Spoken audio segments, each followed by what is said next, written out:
Di tengah-tengah itu ada orang kecelakaan, Bu. Di depan kita, Bu. Wah. Pertanyaannya, kita terus ke masjid apa nolong ini? Nolong ini. Teganya lagi, tolong gue. Aku nak sholat dulu.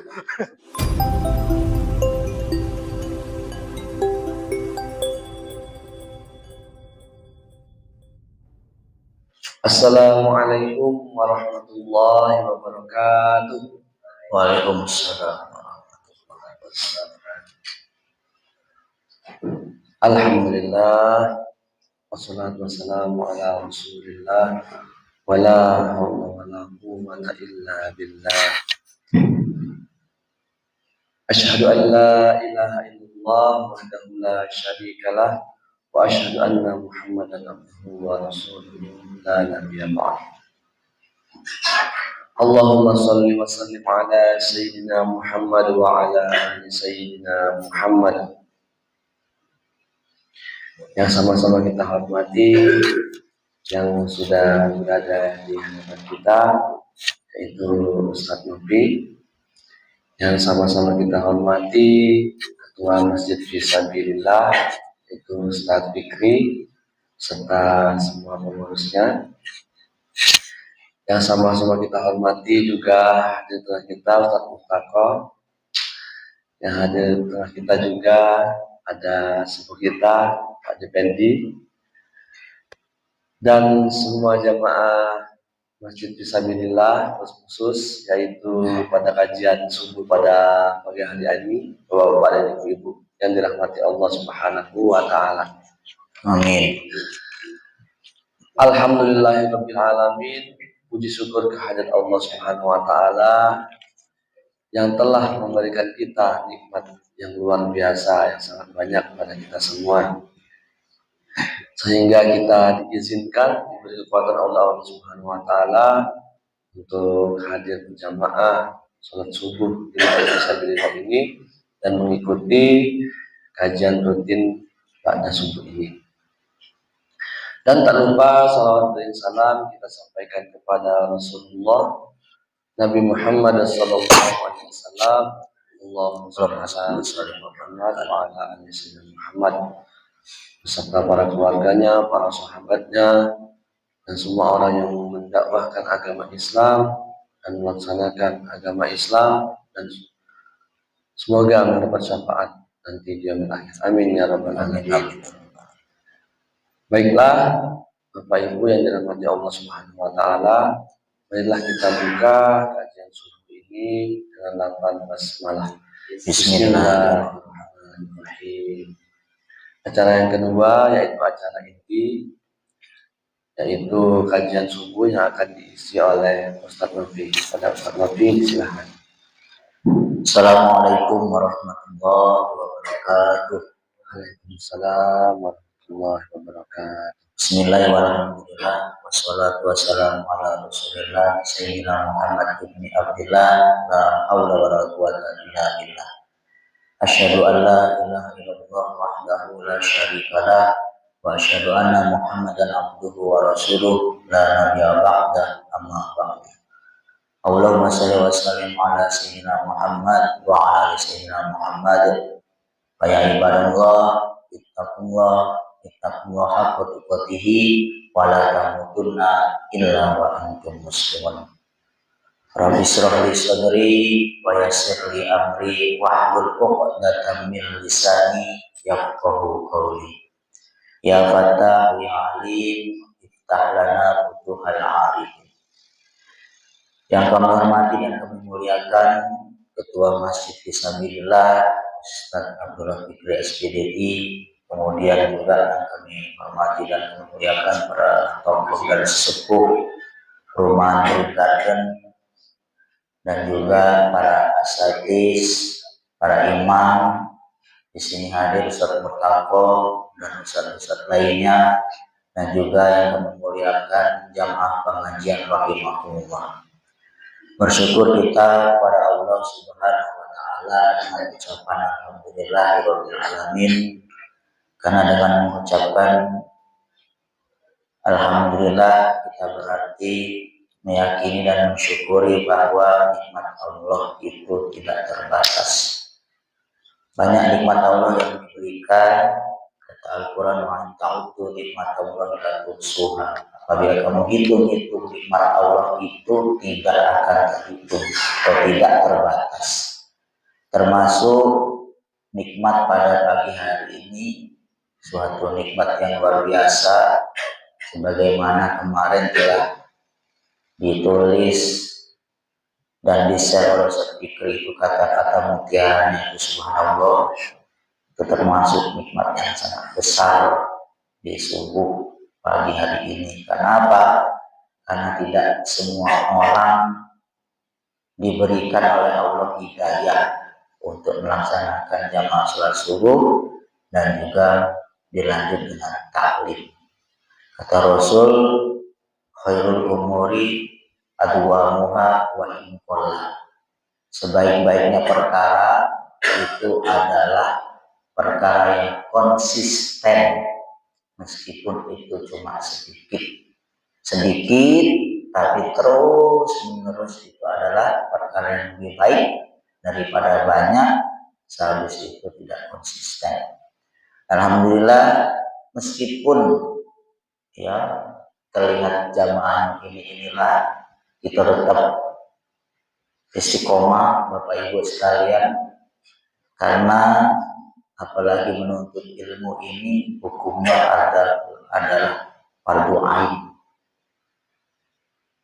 Kenapa?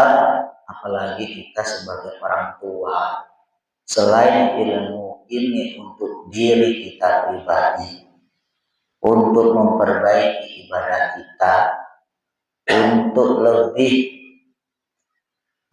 baik lagi menghadap Allah Subhanahu wa Ta'ala, kita juga punya namanya tanggungan amanah dari Allah berupa anak.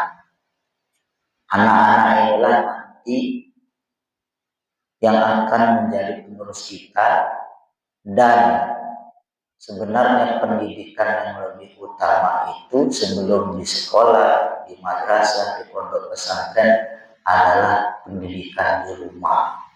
Itulah yang membentuk karakter. Apalagi di sini juga yang kami muliakan para ibu-ibu jamaah yang luar biasa, dan ibu itu adalah madrasatul ula, sekolah yang pertama untuk anak-anaknya. Insya Allah.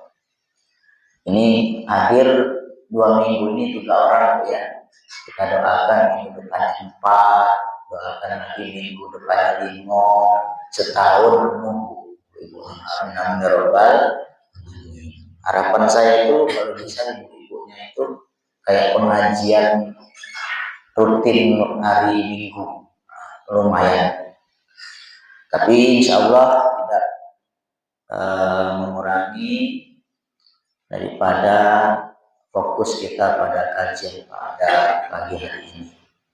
Yang kedua, salawat beserta salam adalah kita junjungkan kepada Nabi kita Muhammad Sallallahu Alaihi Wasallam, kepada keluarga sahabat dengan berikutnya sampai akhir zaman.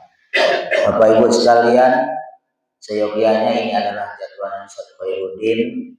Berapa hari yang lalu beliau mengkonfirmasi bahwasanya dia ada halangan, sehingga jadwal saya dimajukan, dan insya Allah Ustaz Khairuddin menepati ke minggu ketiga di jadwal saya. Jadi beliau ada acara di Bengkulu, kita doakan acaranya lancar dan kembali ke perumahan Green Garden ini dengan selamat. Amin ya Rabbal Alamin.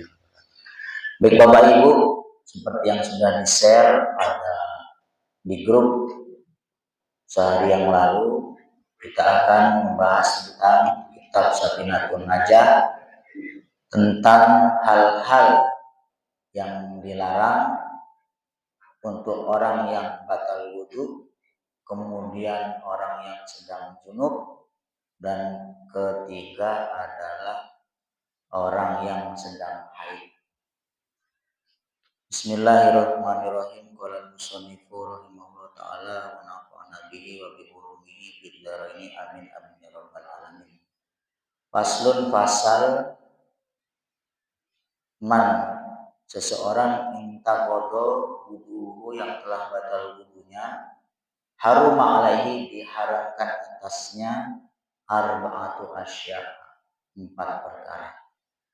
Jadi lebih mudahnya orang yang batal wudu atau orang yang tidak wudu itu diharamkan atas dia 4 perkara. Apa yang pertama? As-sholatu, sholat. Baik sholat fardu maupun sholat sunnah. Itu harus mempunyai wudu. Bagaimana kalau orang pura-pura sholat? Ya tetap haram. Apa contohnya? Kalau di kitab-kitab fikih itu banyak dicontohkan bagaimana kalau jamaah sholat, ada shaf pertama itu dia pas di tengah-tengah sholat datanglah hadas, rihun kalau bahasa angin, tapi bukan angin, maksudnya kentut. Nah, di tengah-tengah sholat keluarlah angin, baik yang bunyi maupun tidak bunyi. Dia malu, mano, kentut, kaget kalau sudah aku nak keluar banyak di belakang sholat bisa memecah barisan sholat. Akhirnya dia pura-pura terus ikut. Haram. Caranya seperti apa? Kalau kita sedang di shaf pertama atau shaf kedua, sedang berjalannya sholat, kita batal wudu, cukup duduk nunggu.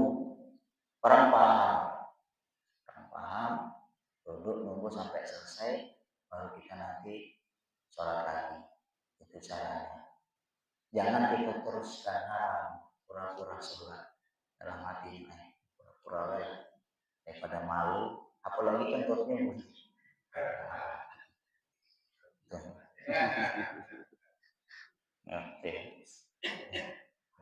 Mending cak kalau kadang tut Berjemput benar. Wa tawafu dan tawaf. Nah, tawaf adalah mengelilingi Ka'bah sebanyak 7 kali, baik di sini tawaf sunnah maupun tawaf wajib. Nah, tawaf wajib diantaranya ada tawaf ifadah. Kemudian contoh tawaf sunnah itu tawaf tahiyatul masjid. Itu tawaf yang termasuk sunnah. Dua-duanya wajib untuk mempunyai wudu. Ada pertanyaan yang ini sering dibahas di kitab-kitab fikih, baik yang klasik maupun kontemporer. Bagaimana sewaktu kita tawaf itu bersentuhan tidak sengaja antara laki-laki dan perempuan. Sedangkan kemarin di bab yang membatalkan wudu itu menurut Imam Syafi'i batal. Bersentuhan laki-laki dan perempuan bila hailin dengan tanpa penghalang. Tapi kalau kita pakai baju, nah ada penghalangnya. Tidak sengaja kita kesenggol dengan perempuan bukan mahram kita, ya tidak batal karena ada penghalang. Tapi kalau baju ihram, kita tahu sendiri bila hailin. Nah, pertanyaannya sah atau tidak, atau diharapkan atau tidak ketika kita bersentuhan dengan lawan jenis yang lainnya ketika sedang tawaf. Untuk menanggapi masalah ini secara mazhab Syafi'i yang muktamad itu dia tetap batal, tetapi kata Imam Nawawi ini termasuk hal yang darurat. Jadi pendapat Imam Syafi'i itu ada pendapat muktamad, ada pendapat yang lemah. Itu mazhab Syafi'i. Nah, untuk hal yang demikian itu darurat. Karena apa? Karena susah. apalagi mohon maaf orangnya sudah tua. Tidak mungkin kesentuh batal, nyebrang lagi ke situ. Jauh jaraknya, balik lagi. Susah, tidak selesai-selesai. Jadi alternatifnya menurut Imam Nawawi itu boleh diambil dari pendapat yang lemah karena itu darurat. Kalau dalam kaidah fikih itu ad-daruratu tubihul mahdzur. Jadi sesuatu yang dilarang itu ketika darurat itu diperbolehkan. Jadi tetap sah meskipun bersentuhan lain jenis. Atau alternatif yang kedua, ulama fikih memperbolehkan dengan cara intiqalul mazhab, pindah mazhab sementara. Pindah mazhab ini kalau tidak darurat tidak boleh. Kita seenak-enaknya salat pakai Imam Syafi'i, kaget membatalkan wudunya pakai Imam Malik, kaget hajinya pakai mazhab Hanafi, tidak boleh. Tapi kalau lagi darurat, contohnya seperti tawaf bersentuhan lawan jenis, itu boleh. Tapi dengan syarat sepaket.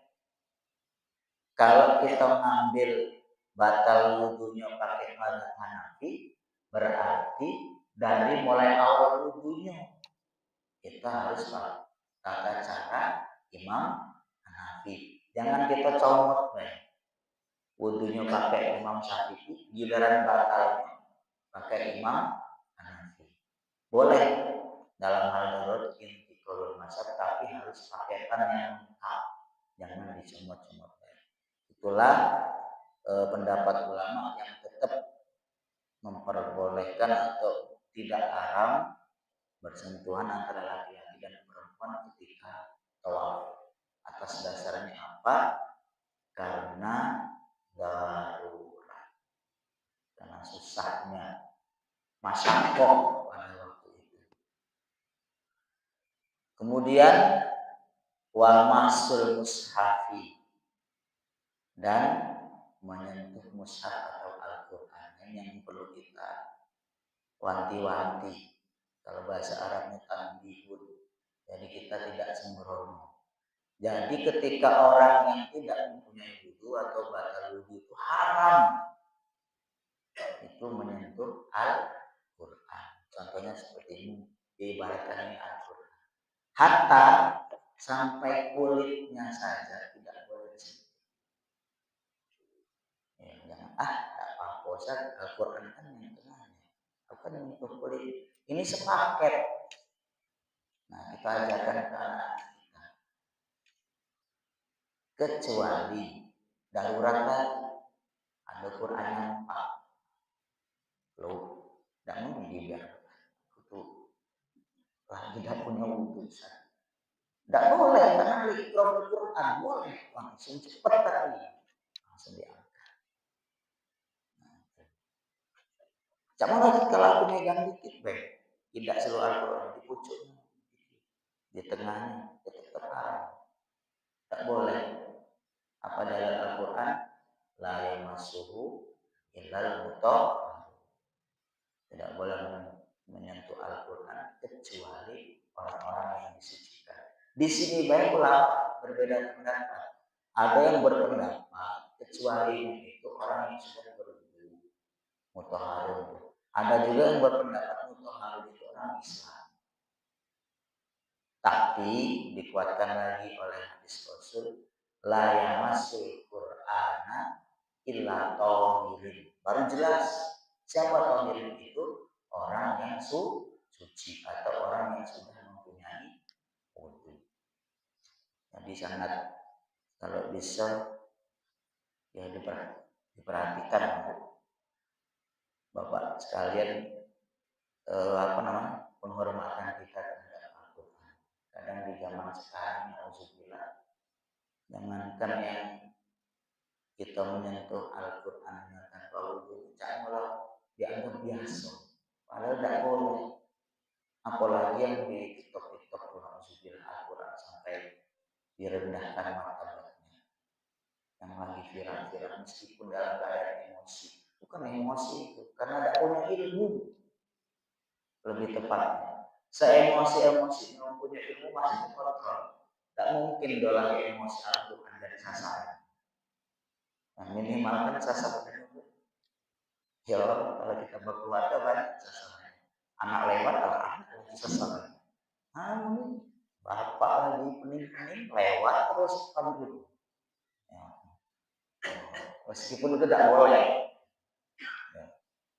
Kalau kita marah tegak duduk masih marah dulu wudhu masih ada amarah tidur aman dari mulai wahamluhu dan membawa Al-Quran lah nyentuhnya beda apalagi membawa Al-Quran pengecualian tadi apabila ada Al-Quran yang jatuh kita secara darurat boleh.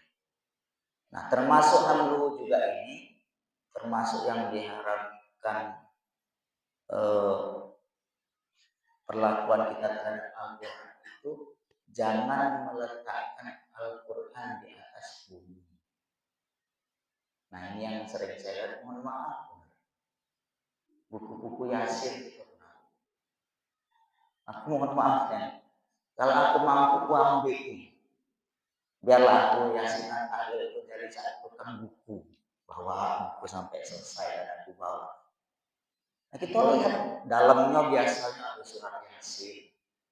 Ada lagi yang pakai tangka, ada surat Al-Mulk, surat Al-Kahfi. Nah itu ayat surat-surat Al-Quran semua. So enaknya baik, catat itu baik. Sadaqallahul azim. Pada kata Rasul tidak boleh meletakkan Al-Quran di atas minimal pojok dikit. Ada tempat isi. Yang di atasnya, ada ditinggikan. Lebih baik lagi ditaruh di tempatnya. Seperti Pak Kamto ya. Masya Allah Pak Kamto rajin. Kapan lawang selesai baca Al-Quran. Ya mungkin Pak Kamto lebih tahu lebih dulu dari kita kan. Daripada kita berserakan selamat ke baik. Ambil ilmu Pak Kamto. Bagus itu Pak. Itu menerapkan ilmu fikih lah ya. Ya, Masya Allah. Diteruskan. Agak lagi habis ngaji. Disebut Sanofi malu. Kemudian wayahrumu alal junubi dan diharamkan atas orang junub sitatu asya'a 6 perkara. Orang junub itu orang yang berada sesat. Baik itu iltiqaul fitanain bertemunya dua alat vital atau inzalatul mani keluarnya mani baik disengaja maupun tidak juga termasuk haid dan nifas. Tapi di kitab ini dibedakan antara yang junub dengan yang haid nanti. Haid lebih lengkap lagi paketannya. Maksudnya di sini ini untuk yang dua dulu, inzalatul mani dan iltiqaul fitanain. Yang pertama apa? As-sholatu, sama sholat. Jadi tidak ada alasan. Habis iltiqaul fitanain, habis itu apa namanya? Dingin. Hujan dingin. Langsung sholat kan haram. Mandi dulu. Meskipun itu di puncak Bogor atau di kutub utara atau selatan. Wajib mandi dulu. Haram kalau udah mandi wajib. Watawafu dan tuang sama baik tawaf sunnah maupun tawaf wajib. Terus pemasi mushafi sama menyentuh mushaf atau Al-Quran. Oh ya saya baru ingat. Ustaz di depan kita ini ada Quran terjemah. Di samping kiri saya ada Quran tidak terjemah. Sama enggak perlakuannya? Apakah dua-duanya wajib? Harus punya wudhu? Saya pernah dapat selentingan itu, kalau yang Quran terjemah, boleh Ustaz, kalau Quran terjemah. Boleh, karena dia ada tulisan Indonesia. Ada Arab, ada Indonesia. Tapi yang sebenarnya itu, baik yang terjemah maupun yang tidak, itu tetap haram dipegang kalau kita tidak punya wudhu. Karena apa? Dasarnya terjemah itu kan dia bukan tafsir.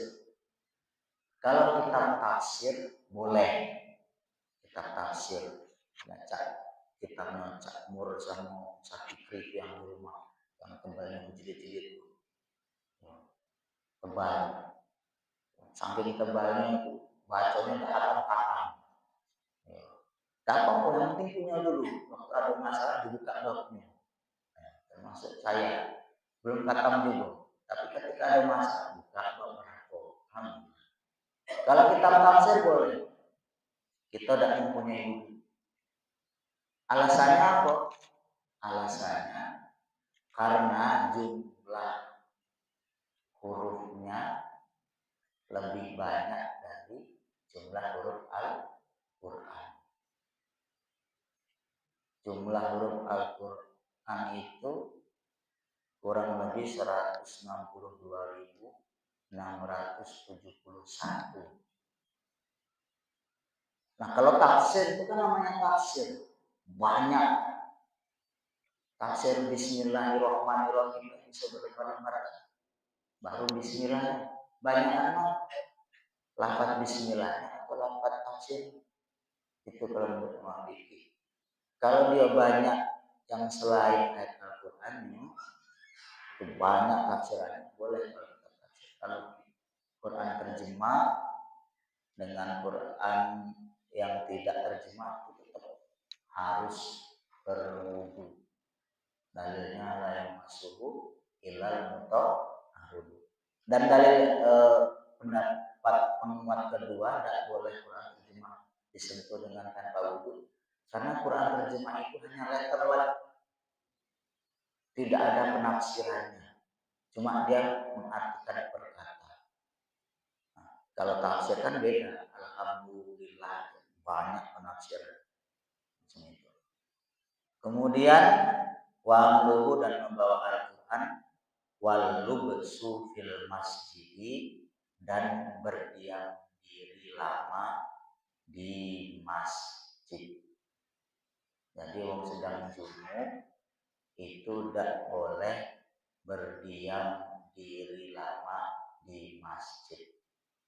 Illa lidu, kecuali darurat. Apa darurat? Seandainya contoh seperti di Gaza, tidak ada perlindungan lain kecuali tinggal masjid, itulah berlindung dia dari tembakan Zionis Israel.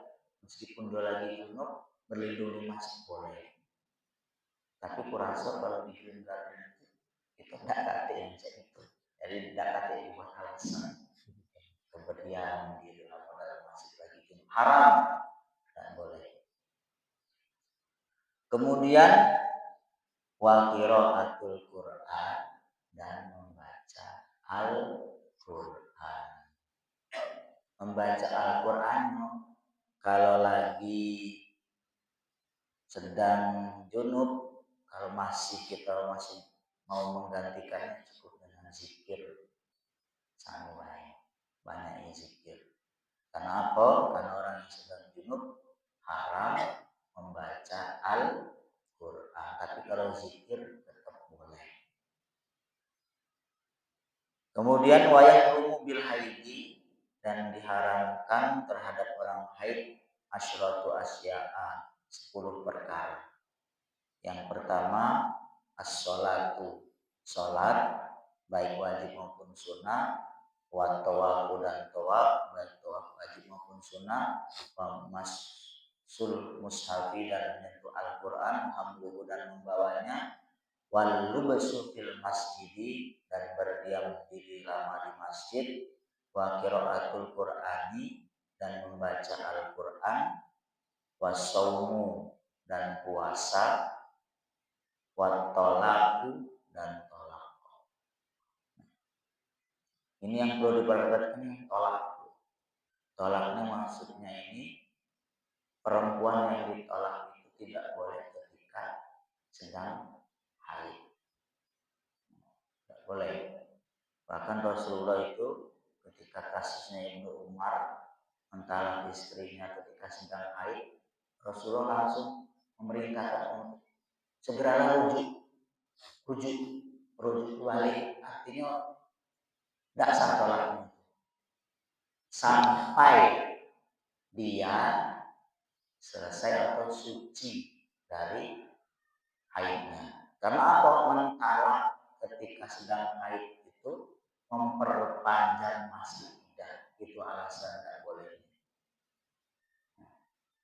Nah, jingok kita tahu, meskipun cerai itu adalah perkara yang boleh, tetapi adalah sesuatu yang sangat dibenci oleh Allah Subhanahu wa Ta'ala. Jadi ketika kita mentalak istri, ya kita jingok lagi haid atau tidak. Nah, tidak boleh mentalak istri sedang dalam keadaan haid. Bahkan kata Rasul, rujuk sampai dia suci, baru ada pilihan. Kamu nak balik lagi atau lak-dolatnya boleh kalau dia sudah keadaan suci. Yang penting jangan dalam keadaan lagi sedang haid, itu haram. Wal mururu fil masjidi, dan berjalan di masjid. Murur itu berjalan cepat. Jadi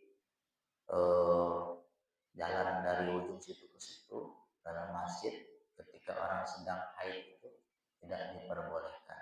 In khafat, mengapa? Karena takut talwisahu, berceceran. Ya, kan mohon maaf itu termasuk najis.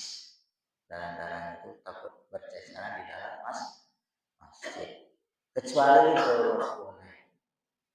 darurat boleh masuk ketika darurat, tapi dengan syarat harus ada pengamannya. Boleh pakai pampers, kalau udah aktif pembalut, pakai pembalut. Nah, ini yang perlu diperhatikan yang terakhir ini, wal istimta'u, dan bersenang-senang, bima baina surrati wa rukbah, di antara pusar dan lutut. Indah bahasa. Tidak boleh bersenang-senang bagi suami istri ya, ketika istrinya sedang haid itu di area antara pusar dan lutut. Kira-kira berapa? Apalah area itu. Nah, jangankan iltiqa'u, istimta itu kalau bahasa kerennya foreplay, senang-senang dulu, pemanasan kalau bermain bola. Tapi di daerah antara pusar dan lutut. Misalnya kalau di atasnya pusar, ya monggo. Di atasnya pusar sini, monggo, boleh bersenang-senang. Ya.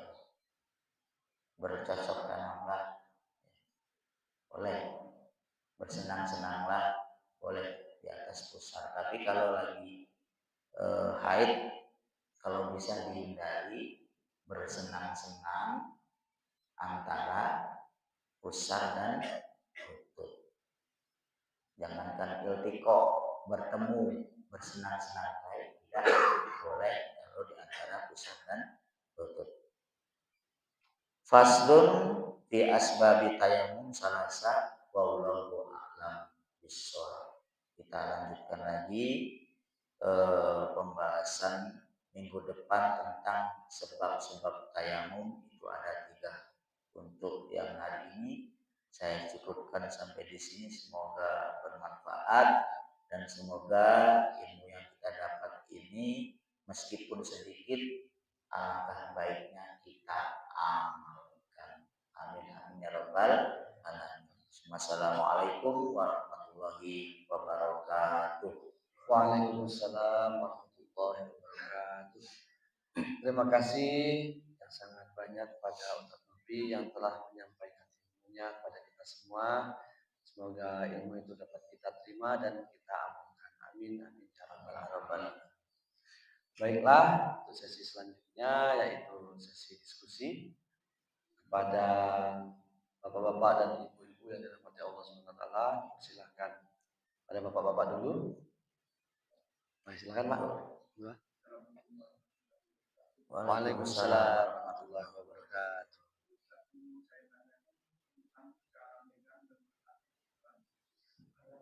Oh ya.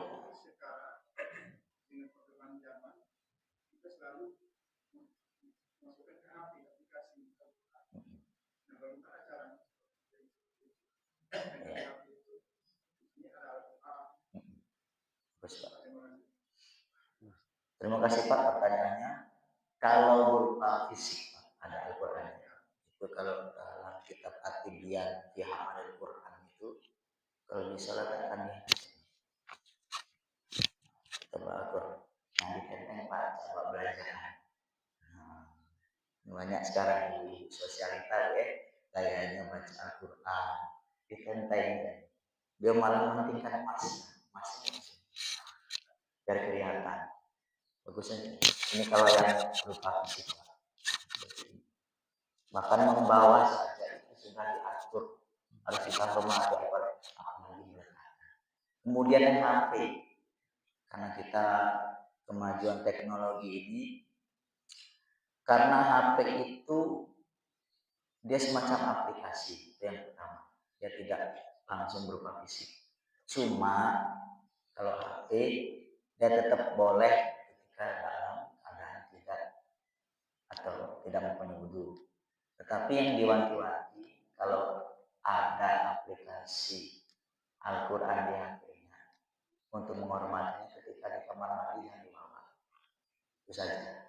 Tapi kalau wudhu dan punya wudhunya tetap boleh megang HP itu. Karena wujudnya dia bukan mushaf langsung wujud atau zahir yang dipegang bisa dipegang orang itu kan HP, wujudnya HP, tapi di dalam HP ada aplikasi. Cuma untuk lebih hati-hatinya kalau kita banyak kitab fikih,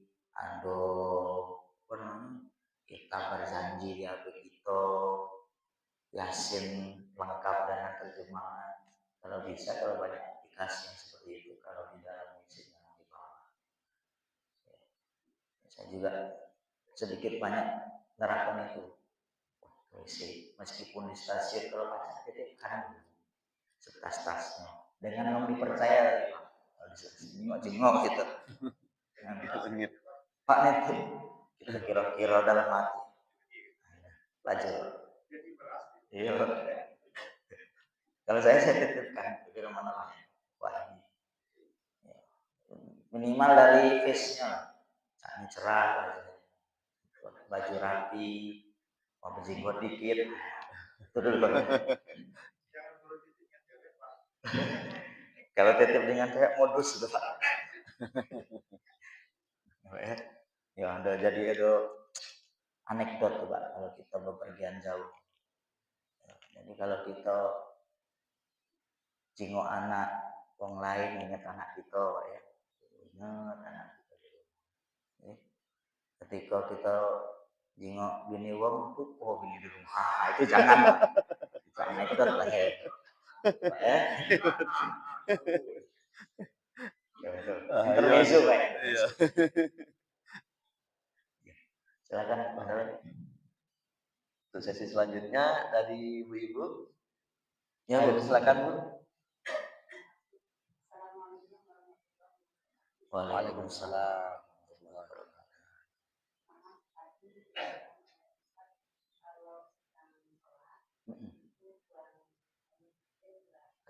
Keluar tentu.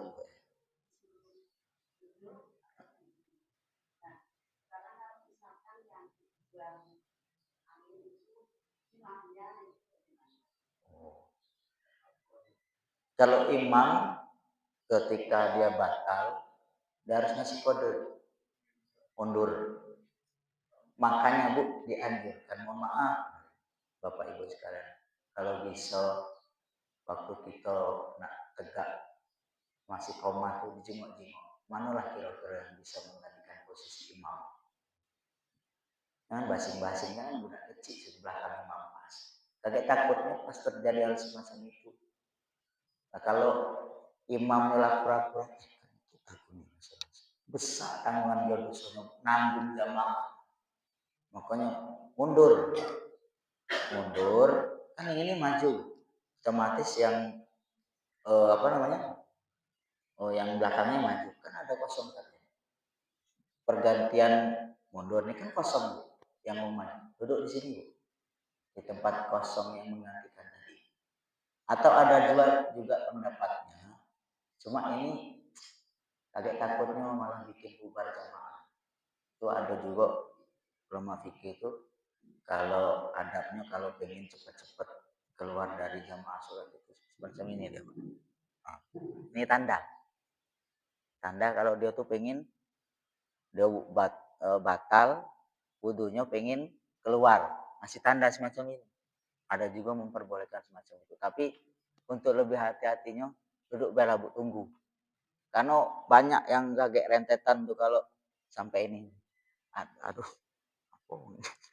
laju banyak perkaranya, minggir apalagi budak kecil, woi minggir woi, nah laju. Karena saya ini Bu ngajar di min ini, kalau saya itu tuh kadang malah bubar. Mendingan kita budak min itu namanya, kalau ada yang heboh dikit mulai ketika sholat ada kawannya kentut, woi kentut jo, woi jodoh ini kentut jo. Batal kamu kentut. Batal kamu ini kentut aja batal. Coba ya. Jadi yang tetap dia harus mundur Bu, nggak boleh berpura-pura, digantikan yang depannya maju, yang belakangnya maju ke depan, imamnya mundur, imamnya menepati yang maju tadi duduk sampai selesai. Itu kalau lebih hati-hatinya. Iya. Ya.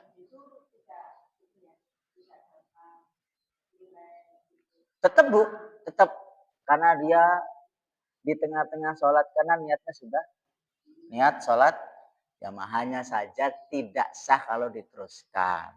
Pahala jamaahnya tetap dapat. Sama saja seperti ini Bu. Itu wah semangatnya Bu ya. Itu namanya dalam kajian hadis innamal a'malu niat.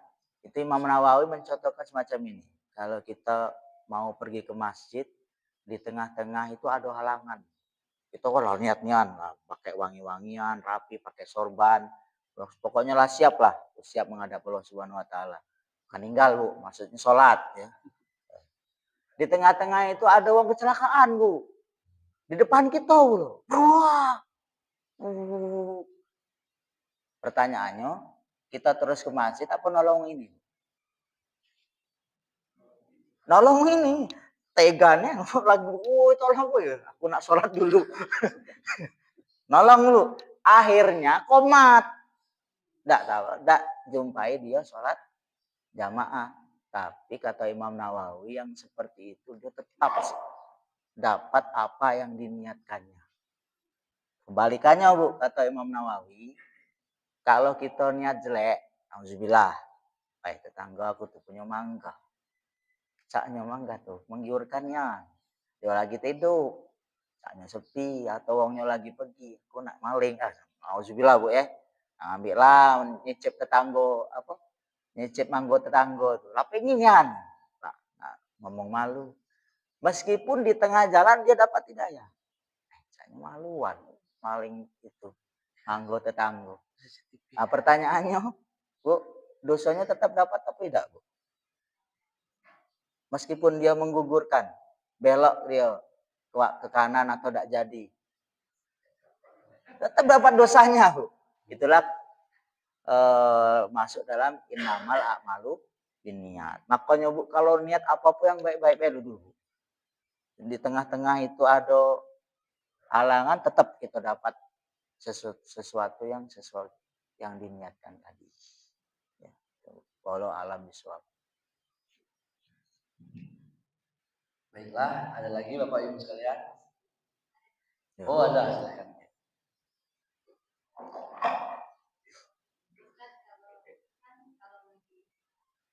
Ya.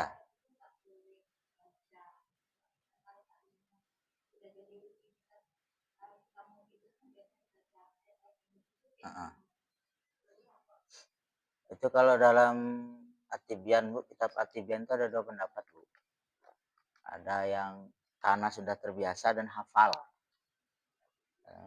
Kita surat Al-Waqiah sebenarnya Bu ya, sampai tidur itu tetap diperbolehkan. Tapi untuk lebih hati-hatinya Bu, diganti dengan zikir saja. Ya, banyak berzikir Bu. Subhanallah walhamdulillah wala ilaha illallah wallahu akbar. Ada dua pendapat. Ada yang memperbolehkan karena dia sudah menjadi rutinitas dan hafal. Ada juga untuk lebih hati-hatinya cukup diganti dengan zikir.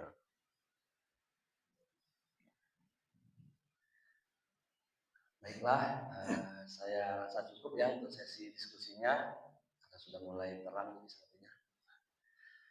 Mungkin dilanjutkan untuk pertemuan berikutnya nanti ya Bapak-Bapak Ibu sekalian.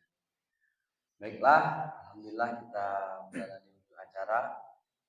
Marilah kita sama-sama tutup acara kajian pada subuh ini dengan lafal hamdalah. Alhamdulillahirabbil alamin. Dan doa penutup majelis. Subhanallahumma wa bihamdika asyhadu an la ilaha illa anta astaghfiruka wa atubu ilaik. Baiklah, saya selaku pembawa acara mohon maaf apabila ada salah kata. Allah Subhanahu wa taala mohon ampun. Akhirul kalam. Assalamualaikum warahmatullahi wabarakatuh. Waalaikumsalam.